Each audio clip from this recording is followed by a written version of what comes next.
Gálatas, capítulo 2. Depois, passados 14 anos, subi outra vez a Jerusalém com Barnabé, levando também comigo Tito. E subi por uma revelação, e lhes expus o Evangelho, que prego entre os gentios, e particularmente aos que estavam em estima, para que de maneira alguma não corresse ou não tivesse corrido em vão. Mas nem ainda Tito, que estava comigo, sendo grego, foi constrangido a circuncidar-se. E isto por causa dos falsos irmãos que se intrometeram e secretamente entraram a espiar a nossa liberdade, que temos em Cristo Jesus, para nos porem em servidão, aos quais nem ainda por uma hora cedemos com sujeição, para que a verdade do Evangelho permanecesse entre vós. E, quanto àqueles que pareciam ser alguma coisa, quais tenham sido noutro tempo, não se me dá, Deus não aceita a aparência do homem, esses, digo, que pareciam ser alguma coisa, nada me comunicaram. Antes, pelo contrário, quando viram que o evangelho da incircuncisão me estava confiado, como a Pedro o da circuncisão, porque aquele que operou eficazmente em Pedro para o apostolado da circuncisão, esse operou também em mim com eficácia para com os gentios.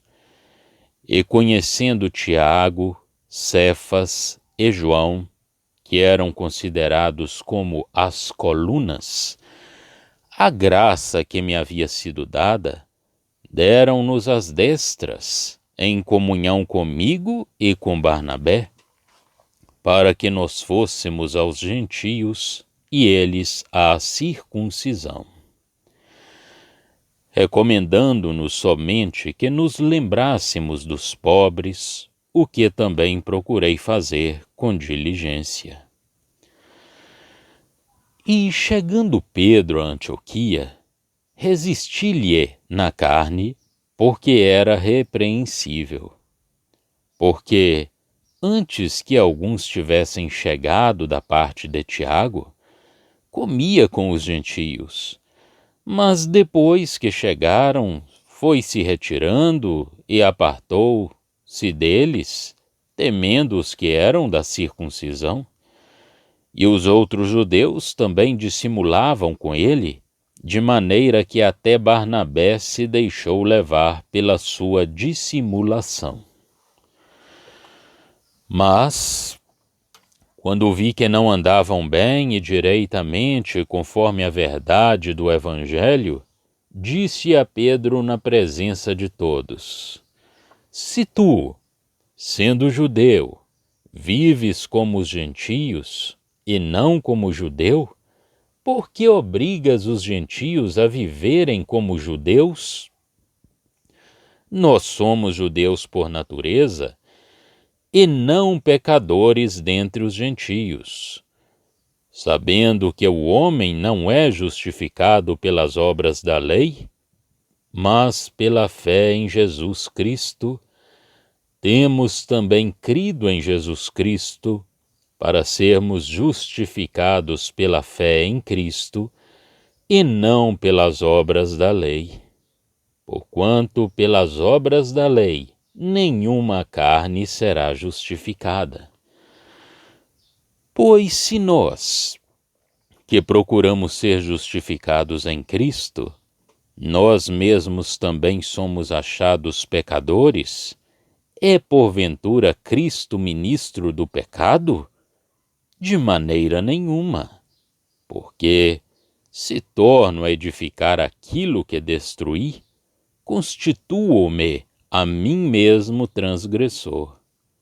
Porque eu, pela lei, estou morto para a lei, para viver para Deus. Já estou crucificado com Cristo, e vivo, não mais eu, mas Cristo vive em mim. E a vida que agora vivo na carne, vivo-a na fé do Filho de Deus, o qual me amou e se entregou a si mesmo por mim. Não aniquilo a graça de Deus, porque, se a justiça provém da lei, segue-se que Cristo morreu debalde. Gálatas, capítulo 2. 14 anos mais tarde, Paulo subiu a Jerusalém com Barnabé. É a história contada no capítulo 15 de Atos, levando Tito consigo.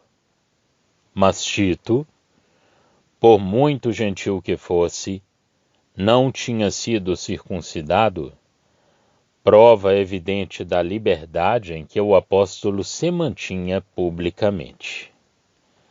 Era uma audaciosa tentativa da sua parte ter levado Tito consigo e ter assim decidido a questão entre ele e os cristãos judaizantes.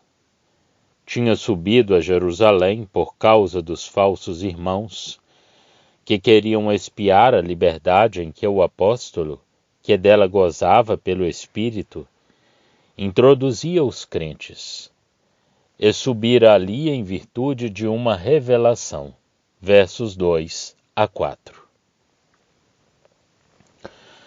Podemos notar aqui como as comunicações de Deus podem guiar interiormente o nosso comportamento, embora cedamos a motivos que noutros nos apresentem.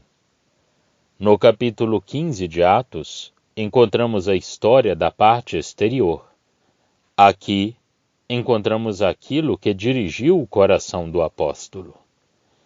Deus, para que a questão fosse decidida em Jerusalém, para fechar todas as bocas e manter a unidade, não permitiu que o apóstolo triunfasse em Antioquia ou que determinasse nos próprios lugares o andamento da congregação que se tinha formado naquela cidade. Deus já não permitiu a Paulo isolar-se nas suas próprias convicções e fê-lo subir a Jerusalém para comunicar aos principais apóstolos tudo aquilo que ele ensinava, a fim de que ali tivesse comunhão de testemunho sobre esse ponto tão importante, e para que eles também reconhecessem Paulo como sendo instruído por Deus, independentemente deles, e para que, ao mesmo tempo, reconhecessem o seu ministério como sendo de um homem enviado de Deus e atuando da sua parte, tanto como eles mesmos. Porque, embora Deus tenha querido que Paulo lhes comunicasse o que tinha ensinado aos outros, não recebeu nada deles. O efeito da sua comunicação foi eles reconhecerem a graça que Deus lhe tinha concedido e o ministério que lhe tinha dado junto dos gentios, e darem-lhe, a ele e a Barnabé, a destra de comunhão. Tivesse ele subido mais cedo, e fosse qual fosse o seu conhecimento, as provas do seu ministério especial e independente não teriam existido. Mas Paulo tinha trabalhado frutuosamente durante muitos anos, sem receber nenhuma missão da parte dos outros apóstolos, e estes agora tiveram de reconhecer o seu apostolado, do mesmo modo como os conhecimentos que Deus lhe tinha distribuído, como sendo um dom imediato de Deus. As provas ali estavam, e Deus tinha reconhecido esse apostolado, tal como o tinha dado. Os 12 nada mais tinham a fazer senão reconhecê-lo, se reconheciam Deus como sendo a fonte de todos esses excelentes dons. Paulo era, pois, apóstolo da parte de Deus, sem a intervenção deles. Eles podiam reconhecer o seu ministério e, nesse ministério, reconhecer o Deus que lhes tinha dado o ministério que eles próprios exerciam. Aliás, Paulo tinha sempre agido de maneira totalmente independente no desempenho da sua missão. Quando Pedro chegou a Antioquia, Paulo resistiu-lhe face a face, porque Pedro era repreensível. Portanto, Paulo não o considerava como um superior diante do qual os seus subordinados deviam guardar um respeitoso silêncio. Embora Deus tivesse atuado poderosamente em Pedro, Paulo, seu companheiro no apostolado, fiel àquele que o tinha chamado, não podia deixar falsificar o evangelho confiado aos seus próprios cuidados pelo Senhor. Ardente e impetuoso como era, o pobre Pedro estava sempre demasiadamente preocupado com a opinião dos outros. Ora, a opinião que prevalece no mundo é sempre aquela que influencia o coração do homem, e essa opinião é sempre aquela que, segundo a carne, dá ao homem uma certa glória. Paulo, ensinado do alto e cheio do poder do Espírito Santo que, revelando a glória celeste, lhe tinha feito sentir que tudo que exaltava a carne obscurecia essa glória e falsificava o evangelho que a anunciava, Paulo, que vivia e moralmente se movia na nova criação, de que um Cristo glorificado é o centro, Paulo, tão firme como ardente, porque realizava as coisas que se não viam, tão clarividente como firme, porque vivia na realização das coisas espirituais e celestes em Cristo, Paulo, para quem ganhar Cristo assim glorificado era tudo, vê claramente o comportamento carnal do apóstolo da circuncisão. Não é, pois, retido pelo temor do homem. Está ocupado com Cristo, que era tudo para ele, e com a verdade, e não poupa aquele que subverte esta verdade, fosse qual fosse a sua posição na igreja. O comportamento de Pedro era de dissimulação. Enquanto estava só, ali, onde a influência da verdade celeste prevalecia, ele comia com os gentios, acobertando-se com a reputação de usar da mesma liberdade que os outros. Mas, quando alguns vieram da parte de Tiago, de Jerusalém, onde ele próprio habitualmente residia, desse meio onde a carne religiosa e os seus hábitos exerciam ainda, sob a paciente bondade de Deus, um enorme poder, Pedro já não teve coragem de continuar a usar de uma liberdade que era reprovada por esses cristãos que, na verdade, eram ainda judeus nos seus sentimentos. Pedro retirara-se. Que pobre coisa que é o homem! Somos excessivamente fracos em proporção da nossa importância perante os homens. Embora não sejamos nada, somos capazes de tudo, tratando-se da opinião humana. E, ao mesmo tempo, exercemos uma deplorável influência sobre os outros, na medida em que nos deixamos influenciar por eles. Exercemos essa nefasta influência na medida em que cedemos à influência que exerce sobre os nossos corações o desejo de mantermos a nossa reputação entre eles, e toda a estima em que somos tidos, ainda que justa, vem a ser um meio de mal. É de grande importância prática notar que o mundanismo, ou o que quer que seja que não venha de Deus, que se permite um homem piedoso traz todo o peso da sua devoção ao mal que ele se permite praticar. Pedro, temendo os que vieram de Jerusalém, arrasta todos os judeus e o próprio Barnabé à dissimulação.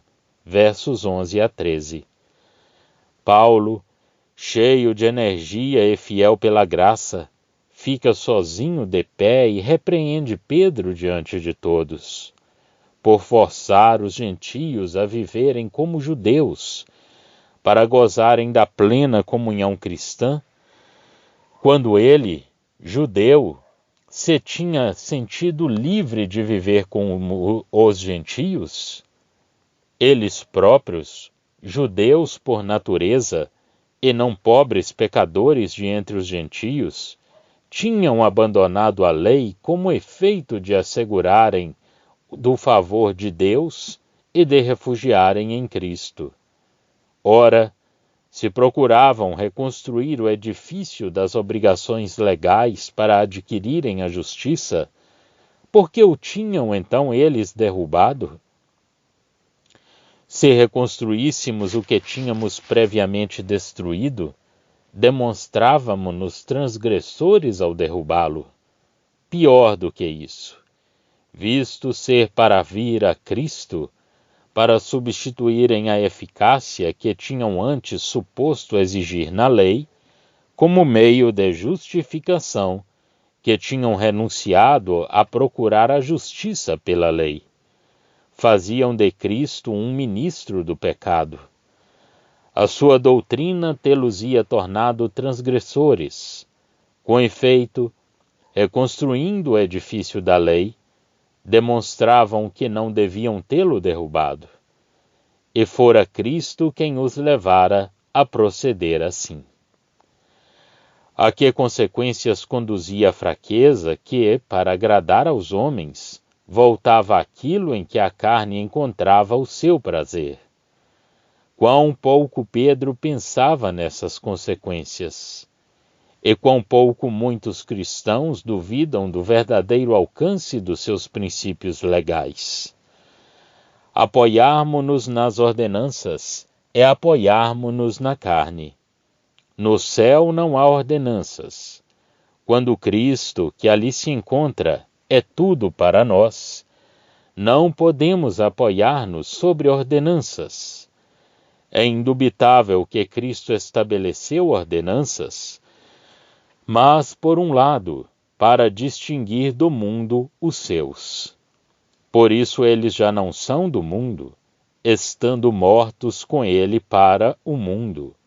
E, por outro lado, para os juntar somente no terreno daquilo que pode uni-los a todos, o da cruz, e de uma redenção já efetuada, para os unir na unidade do seu corpo. Mas, se, em lugar de nos servirmos dessas ordenanças segundo a sua vontade com ações de graças, nos apoiarmos nelas, abandonamos a plenitude, a suficiência de Cristo, para fazermos base sobre a carne, que pode assim ocupar-se dessas ordenanças e encontrar nelas o seu fatal alimento e um véu para esconder o Salvador perfeito, da morte do qual, enquanto em relação com este mundo e com o homem vivendo na carne, essas ordenanças nos falam tão claramente. Apoiarmo-nos sobre as ordenanças cristãs é precisamente mudar a ordem das palavras, negar a preciosa e solene verdade que elas nos apresentam, a saber, que já não há justiça segundo a carne, uma vez que Cristo morreu e ressuscitou. É o que Paulo sentia profundamente. É o que ele tinha sido chamado a colocar diante dos olhos e nas consciências dos homens pelo poder do Espírito Santo. Quantas aflições, quantos combates o seu trabalho lhe não custou. A carne do homem gosta de ter algum crédito. Não suporta ser tratada de vil e de incapaz de qualquer bem, ser excluída e condenada ao nada. Não por esforços para se anular a si própria, o que a restabeleceria em toda a sua importância, mas por uma obra que a deixa na sua verdadeira nulidade e que pronunciou sobre ela o julgamento absoluto da morte, de modo que, convencida de ser apenas pecado, só lhe resta calar-se. O seu lugar é estar morta e não tornar-se melhor. Temos o direito e o poder de considerarmos a carne como morta, porque Cristo está morto e nós vivemos da sua vida de ressurreição. Ele próprio se tornou a nossa vida. Vivendo nele, eu considero a carne como morta. Não lhe sou, pois, devedor. Deus condenou o pecado na carne, naquilo que o seu Filho veio, em semelhança de carne de pecado e para o pecado. É o grande princípio de estarmos mortos com Cristo que o apóstolo põe em evidência no fim deste capítulo, reconhecendo, todavia, de início, a força da lei para trazer a morte na consciência. Paulo tinha descoberto que estar sob uma lei era estar condenado à morte. Ele tinha sentido em espírito toda a força deste princípio. A sua alma tinha realizado a morte em todo o seu poder. Estava morto, mas se estava morto para a lei. O poder de uma lei não se estende para além da vida. Uma vez morta sua vítima, a lei já não tem poder sobre ela. Paulo tinha reconhecido esta verdade e, atribuindo ao princípio legal da sua força, ele próprio se confessava como morto para a lei, morto, portanto, para a lei. Mas como? Era sofrendo as consequências eternas da violação da lei, porque se matava, também condenava. Vê 2 Coríntios 3. De modo nenhum. Trata-se aqui de coisa totalmente diferente. Paulo não negava a autoridade da lei. Reconhecia-lhe a força na sua alma, mas na morte, a fim de que ele vivesse para Deus. Mas onde poderia ele encontrar essa vida, se a lei apenas o matava? É o que ele mesmo explica. Não era ele mesmo, colocado sob a sua própria responsabilidade e exposto, como estava, às consequências finais da violação da lei, quem podia encontrar a vida nela? Cristo tinha sido crucificado. Cristo, que podia sofrer a maldição da lei de Deus e a morte, e não obstante, viver da santa e poderosa vida que ele possuía em si, e que nada lhe podia tirar. Dessa vida que tornava impossível a morte retê-lo, Cristo, embora em graça, provou a morte. Ora, o apóstolo, atingido por essa mesma graça que ele reconhecia, segundo a verdade, como um pobre pecador sujeito à morte, e bendizendo a Deus que concedia a graça da vida e da aceitação gratuita em Cristo, tinha sido associado a Cristo na sua morte segundo os planos de Deus, fato realizado agora pela fé e tornado praticamente verdadeiro por Cristo, que, morto e ressuscitado, era a sua vida. Paulo estava crucificado com Cristo, de sorte que a condenação da lei tinha passado para ele. Era a Cristo que a morte sob a lei tinha atingido. A lei tinha atingido Saulo, o pecador, na pessoa de aquele que, de fato, se tinha dado a si próprio por ele e agora ela tinha atingido a Saulo na sua consciência e tinha-lhe levado à morte, mas a morte do velho homem. Vê Romanos 7, de 9 a 10. A lei já não tinha nenhum direito sobre Paulo, porque a vida a qual a sua dominação se prendia tinha encontrado seu fim sobre a cruz. Cristo tinha também levado os pecados de Saulo, mas não é este o tema que o apóstolo trata aqui. Aqui ocupa-se do domínio da lei sobre ele, vivendo neste mundo. No entanto, Paulo vivia, não mais ele, mas Cristo vivendo nele, nessa vida em que Cristo estava ressuscitado de entre os mortos. Cristo vivia nele. Desse modo desaparecia o domínio da lei sobre ele, mas atribuindo sempre à lei toda a sua força, porque esse domínio se prendia à vida acerca da qual Paulo se tinha morto em Cristo, que realmente tinha sofrido a morte com esse fim. Paulo vivia desse poder e dessa santa vida, em cuja perfeição e energia Cristo tinha ressuscitado de entre os mortos, após ter sofrido a maldição da lei. Paulo vivia para Deus e tinha por morta a vida corrompida da carne. A sua vida bebia todo o seu caráter, toda a sua maneira de ser, da fonte de onde ela decorria. Mas a criatura tem necessidade de um objeto para o qual ela viva, e era assim quanto a alma de Paulo. Vivia na fé de Jesus Cristo. Pela fé em Jesus Cristo, Paulo vivia de fato. O Cristo, que era a fonte da sua vida, que era a sua vida, dela era também o objeto. É o que caracteriza sempre a vida de Cristo em nós. Ele mesmo dela é o objeto, ele e ele só. Cristo é pessoalmente o objeto de que a nossa vida se alimenta, estando sempre este fato perante o nosso espírito, que foi morrendo por amor de nós que aquele que era capaz de o fazer, o Filho de Deus, nos deu esta vida a nós, tirados assim do pecado pela eficácia dessa mesma morte.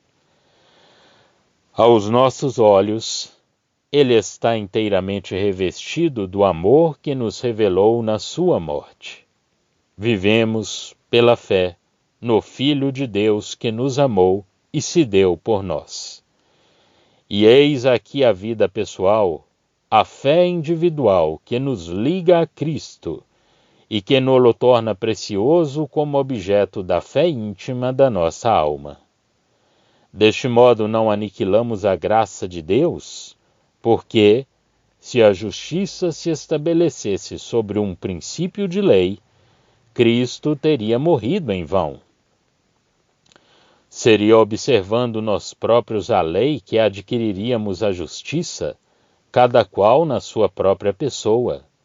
Que perda horrível, irreparável, seria essa de perdermos um Cristo tal como aquele que nós conhecemos sob a graça, perdermos uma tal justiça, um tal amor, o Filho de Deus, a nossa porção, a nossa vida, o Filho de Deus, que se sacrificou por nós e que em nós habita. Já estão disponíveis para leitura os comentários do Novo Testamento e do Antigo Testamento de João Nelson Darby. Estão nos formatos de livro, e-book, também aplicativo para o celular Android.